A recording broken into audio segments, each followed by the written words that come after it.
ہمارے قائد، ہمارے رہنما حضرت علامہ مولانا علی محمد اشرفی صاحب کی بلا ہمارے درمیان موجود ہیں، کچھ نصیحتیں فرمائیں گے۔ آپ جاتے جاتے ان نصیحتوں کو اپنے ساتھ رکھیں، انشاءاللہ اسی میں دنیا و آخرت کی بھلائی ہے، اسی میں دنیا و آخرت کی کامیابی ہے۔ آئیے حضرت کا استقبال نعرہ تکبیر و رسالت سے کریں۔ نعرہ تکبیر، نعرہ رسالت، نعرہ حیدری، نعرہ حیدری، جشن عید میلاد النبی، عرس مجذوب کامل، عرس مجذوب کامل، نعرہ رسالت۔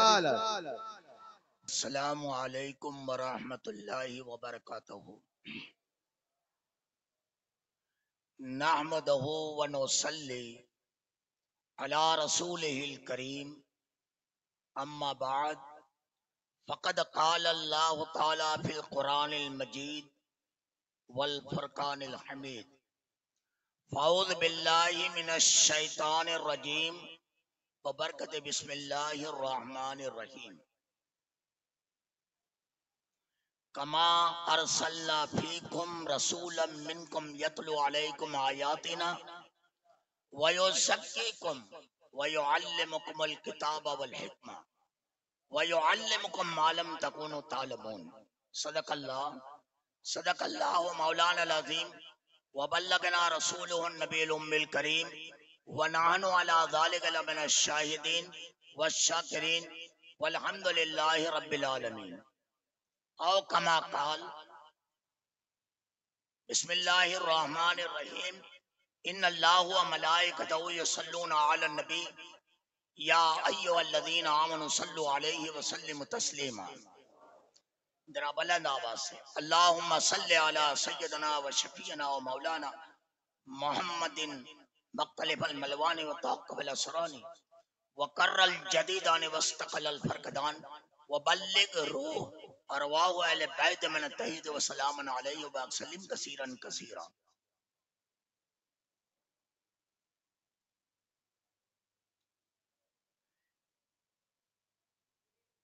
نامی بغیر مشقت کوئی نہیں ہوا، عقیق جب 100 بار کٹا تب نہیں ہوا۔ مٹا دے اپنی ہستی کو گر کچھ مرتبہ چاہے، دانا خاک میں مل کر گلے گلزار ہوتا ہے۔ تیرا طریق امیری نہیں فقیری ہے، تیرا طریق امیری نہیں فقیری ہے۔ خودی کو نہ بیچ، خودی کو نہ بیچ، غریبی میں نام پیدا کر۔ مجھے عشق کیا اندھیر ہے، مجھے عشق کی آگ اندھیر ہے، یہ مسلمان نہیں راکھ کا ڈھیر ہے۔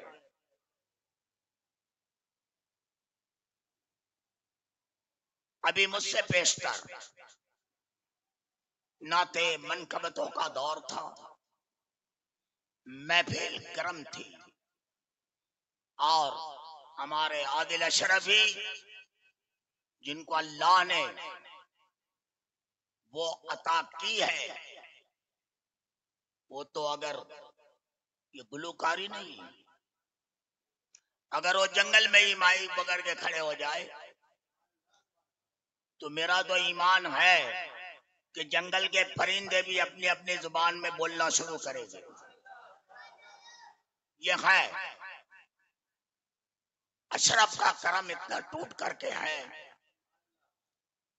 کہ یہ ہندوستانی نہیں بیرون ممالک میں بھی وہ کرم ظاہر بتاتے ہیں۔ لمبی چوڑی گفتگو نہیں ہے، جو یہ آخری شعر میں نے پڑھا تھا کہ مجھے عشق کی آگ اندھیر ہے، یہ مسلمان نہیں راکھ کا ڈھیر ہے۔ مجھے یہ اثر اس محلے میں بھی تھوڑا نظر آیا ہے۔ اسی لیے جملہ بول رہا ہوں، اور یہ اسی لیے کہا کہ ہم فضول بکواسوں کے بیچ میں آ کر کے الجھ جاتے ہیں، اور اس الجھاؤ سے پھر ہمارے لیے دل میں تکلیفیں نظر آنے لگتی، غیر اس پر کوئی گفتگو نہیں ہے۔ لیکن بابا فرید صلی اللہ علیہ وسلم نے جو باتیں بتائی ہے یہ قیمتی موتی ہے۔ کیا ہے؟ تصوف بھی ہے، عشق مصطفیٰ بھی ہے، اور اس کے اندر میں شریعت کی پابندی بھی ہے۔ یہ تینوں چیزیں ہیں، اور اسلام جو ہے شریعت، طریقت، حقیقت و معرفت پر چلتا ہے۔ اگر کسی کے پاس صرف شریعت کی طوطی بولتی ہے تو بھی نہیں چل سکے گا۔ شریعت کے بعد شریعت بتانا آسان ہے، لیکن شریعت پر لے چلنا، شریعت پر چلنا بہت کٹھن ہے، مشکل ہے۔ شریعت میں لچک بھی ہے، اور شریعت تلوار کی دھار بھی ہے۔ جب شریعت سے الگ ہٹا تو تلوار کی دھار شریعت کی اس کی گردن کو اڑا دیں گی فتوے کی شکل میں۔ قلم جو ہے تلوار ہے علم کی، اور مسجد پر بیٹھنے والا شریعت کے خلاف جانے والے کو اپنے قلم سے قتل کر دے گا۔ تو شریعت ہے، اس پر چلنا بہت ہی ہوش مندی کی ضرورت ہے۔ ہمارے غازی ملت ابھی ہم کو یہاں پر کتاب دے دیا، غازی سنیت۔ تو منا خلیل رامپوری نے گجرات میں انہیں شاہوں کے اسٹیج پر سے ایک منقبت پڑھی تھی امام حسین کے تعلق سے۔ وہ دو شعر یاد آج بھی ہے۔ زمانہ کٹا لیکن وہ دماغ سے ہٹتے نہیں۔ وہ کیا ہے؟ جیون کے بس دو پہلو دونوں بہت مفید، بچو تو غازی کٹو تو شہید۔ یہ منا خلیل رامپوری نے پیش کیا تھا، تو کتاب دیا ہے غازی سنیت۔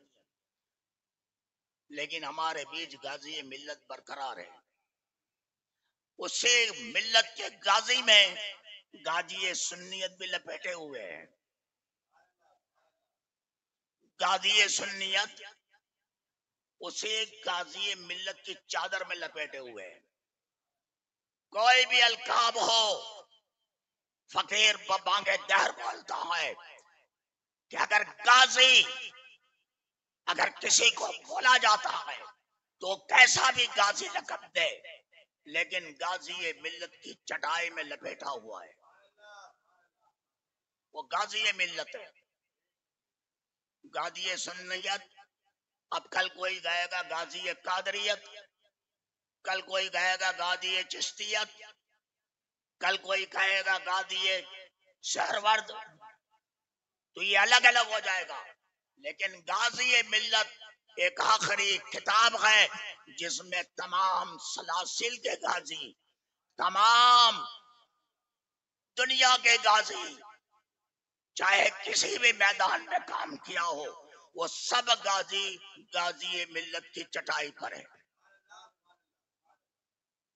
تو یہ ہے کہنا، یہ جا رہا تھا کہ ہم شریعت کو لے کر چلنا، یہ ہوش چاہیے۔ اسی غازی ملت کا قول ہے کہ جس کتاب میں جوش ہے اور ہوش نہیں، وہ کتاب بھی مردہ ہے، اور جس کتاب میں ہوش ہے اور جوش نہیں وہ کتاب بھی بیکار ہے. تو جوش اور ہوش کی ترازو میں کتاب کرنا ہے تب خطیب ہے. آگے شریعت تو اس کے لیے طریقت لازمی ہے، طریقت راستہ ہے. اسی لیے میں نے کہا کہ تیرا طریق امیری نہیں فقیری ہے، خودی کو نہ بیچ غریبی میں نام پیدا کر. تو ہمارا راستہ امیری نہیں ہے، نہ ہمارے شاہوں کا راستہ امیری ہے.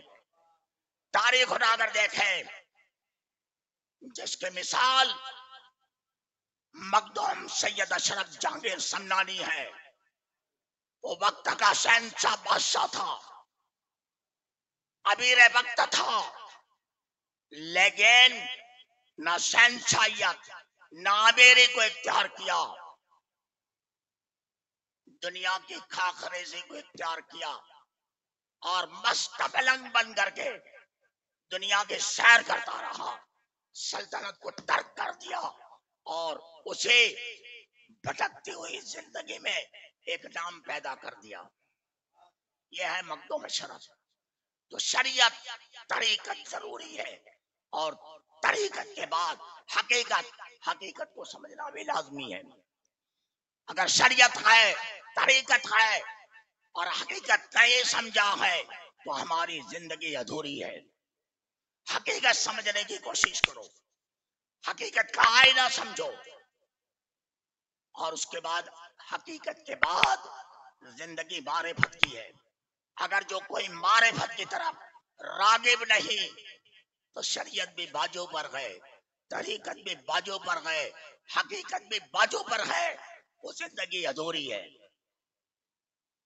تو یہ اعظم بابو کا سنا رہے تھے، یہ ہمارے گھر کا واقعہ سنا رہے تھے. مجھے سنایا تھا فون سے، لیکن میری زندگی کا بھی ایک واقعہ سن لے. ماتھے دیکھی کرامت اعظم کی سن لے. سیاست کا دور تھا اور پرشرام ٹاورے جنتا دل سے تھے اور ہمارے محمد علی صاحب خان وہ بھی ایم ایل اے کے الیکشن میں کھڑے ہوئے تھے. اعظم بابا کی موجودگی تھی حنیف سیٹھ کے وہاں اور بیٹھے ہوئے تھے. الیکشن جتنا ہے سب نے مل کر گئے اعظم باپو کے پاس میں التجا کی کہ دعا کر دو خان صاحب ہمارے جیت جائے. اعظم باپو سگریٹ پیتے پیتے کہہ رہے اشارہ 3 مرتبہ ایسا کیا اور فقیر اس کا شاہد ہے. ٹکر کے مقابلوں کے باوجود محمد علی صاحب کو کامیابی ملی. یہ اعظم میاں کی کرامت ہے. اس کا عرس بھی ہے اور یا 2 چیزیں ہیں.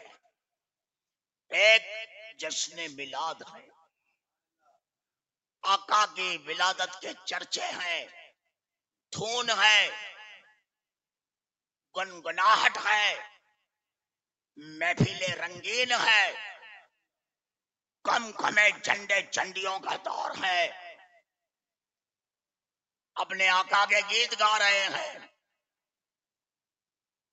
اور دوسری طرف جشن وفات بھی ہے. اب یہاں روک کر کے بولوں گا کل کوئی فتوا نہ لگا دے کہ ولی تو زندہ ہوتا ہے، مولانا علی محمد نے وفات کر دیا.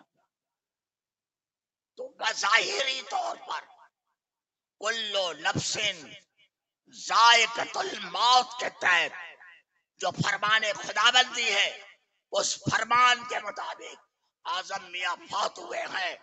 اور اللہ کی دوستی کے نقطہ نظر سے کہ خدا کا ولی زندہ ہے، اپنے قبر میں بھی حیات ہے.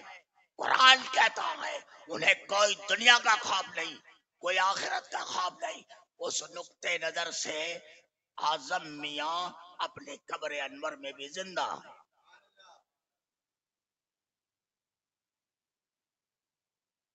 تو واللہ زندہ، تو واللہ زندہ، میری چشم عالم سے چھپ جانے والے تو اعظم میاں کل ہمارے بیچ تھے، تو ہماری چشم کے سامنے تھے. اعظم میاں آج دنیا میں نہیں ہے، تو ہماری نگاہوں سے اعظم میاں چھپ گئے ہیں اور اپنے جد امجدوں کی محفل میں ہے. تو یہ ہے. اب جس آیت گریمہ کو میں نے موضوع سخن بنایا، اس کا ترجمہ، نبی آئے کیوں، اللہ نے بھیجا کیوں، کیا کام تھا؟ اس کے لیے قرآن کہتا ہے کما ارسلنا فیکم رسولا، اے لوگو ہم نے تمہارے ہی بیچ میں ایک رسول بھیجا ہے جو تمہیں میں سے ہے. کما ارسلنا فیکم رسولا، اے اللہ یہ رسول کیا کرے گا؟ یتلو علیکم آیاتنا، وہ میرے کلام پاک کی آیتوں کو تلاوت کرے گا. یتلو علیکم آیاتنا، ٹھیک ہے، میرے رب اس آیتوں کو مان لیں گے، اس کو رسول مان لیں گے. آگے حکم کیا ہے تیرا؟ تیرے نبی کا آگے حکم کیا ہوگا؟ یتلو علیکم آیاتنا ویزکیکم، وہ تمہیں پاک کرے گے. کیا کرے گے؟ ویزکیکم ویعلمکم الکتاب، وہ تمہیں کتاب کا علم دے گے. والحکمہ، اور تمہیں حکمت کی باتیں بتائے گی. تو تین پہلو ہے. سرکار دو عالم کا دنیا میں تشریف لانا تین پہلو ہے. سب سے پہلے ویزکیکم، یہ تم کو پاک کرے گے. کیسے پاک کرے گے؟ پانی سے دھو کر، سمندر میں ڈال کر، وضو کرا کر کے. کیسے پاک کرے گا؟ جملہ پاک تو تفسیر سے پوچھو، مفسرین سے پوچھو، رائس التفسیر سرکار سیدنا عباس سے پوچھو، وہ بتائیں گے کہ پاک کیسے کریں گے. تو قرآن شاہد ہے، مصطفیٰ کی نگاہ شاہد ہے، اور مکہ کا وہ دور شاہد ہے. وَيُزَكِّيكُمْ، اے لوگو تم بت پرست ہو گئے، نبی تمہیں بت پرستی سے پاک کر دے گی. تم گمراہ ہو گئے، نبی تمہیں گمراہی سے بچا کر کے پاک کر دے گی.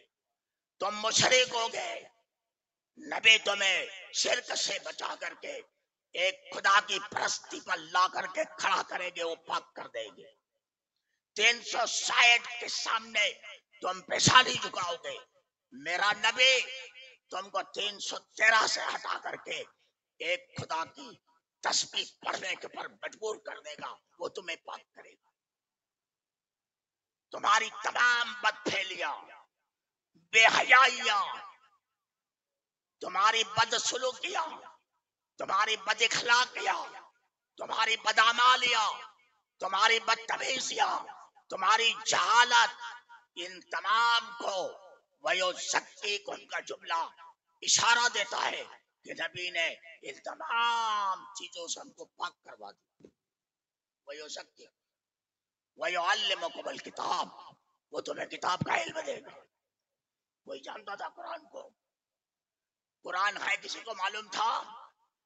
دار حرا میں اقرا بسم کی سورہ نازل ہونے کے بعد جب وحی کا اعلان ہوا اور نبی نے رب کے قرآن کو پڑھ کے شروع کیا تو کتاب کا علم شروع ہو گیا. کیا اب یہ کوئی کتاب ہے جو نبی پر آئی؟ وہ قرآن ہے. اب اس میں تو بہت باتیں ہیں، راتیں گھڑ جائے گی اسی جملے پر.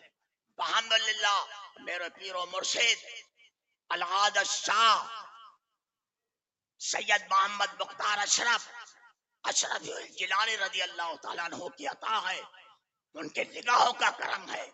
اور 50 سال سے سرکار دیوان نے اپنے نگری میں بٹھایا ہے. اور اپنی ہری چھتری رکھا ہے، یہ تمام کرموں سے فقیر بولتا ہے۔ یہ غازی سنیت جو لقب یہاں پر ہوا، تو میں نے کوئی تلوار چلا کر کے گردنیں نہیں کاٹی۔ سرکار دیوان کی موروثہ جائیداد ان کے پراپرٹی کے لیے اور حق کے لیے، عقیدے کے لیے فقیر رات دن کورٹ کچہریوں کے چکر کاٹ کر کے گنڈے موالی بدماشوں کے حملوں سے دیکھتے ہوئے جو میری عبادت ہوئی ہے، جو مجھے سرکار دیوان کی کرامت اور میرے پیر و مرشد کی نگاہ اور سرکار بابا جیلانی کا کرم، جنہوں نے مجھے وہاں رکھا، ان کے نگاہوں نے، سید شبیر اشرف کی دعاؤں نے رات دن جو میرے پیچھے کام کیا اور حوالے دیتا رہا، تو یہ فتنے فسادوں سے، گنڈے موالیوں سے میں بچ گیا، اسی لیے میں غازی ہوں۔ اگر کٹ گیا ہوتا شہید ہو جاتا، اگر کوئی شہید کہتا نہ کہتا اچھا ہوا مر گیا، فتنہ ختم ہو گیا، لیکن میرا عقیدہ ہے اگر اس فیلڈ میں مرا ہوتا تو شہید ہوتا، اور بچ گیا ہوں، اسی لیے آج لقبوں سے نوازا جا رہا ہوں۔ اللہ تبارک و تعالی ہم سب کو عقل سلیم عطا فرمائے۔ اور وَيُعَلِّمُكُمُ الْكِتَابَ، تو کتاب کا کیا حکم ہے؟ میرے جوانوں، میرے بچوں، اس کتاب کو پڑھ کر کے صحیح معنی میں چلنے کی کوشش کرو، بیک مت جاؤ۔ یُضِلُّ بِهِ کثیرا وَیَہْدِی بِهِ کثیرا، بہت سے لوگ قرآن پڑھ کے گمراہ بھی ہوئے، بہت سے لوگ قرآن پڑھ کر کے ہدایت پا گئے۔ تو قرآن کو سمجھائے۔ اور آخری جملہ والحکمہ، حکمتوں سے کام لو۔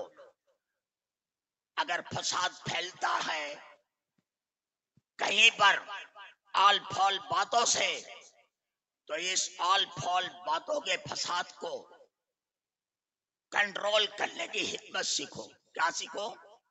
بولو ذرا زور سے، حکمت سیکھو۔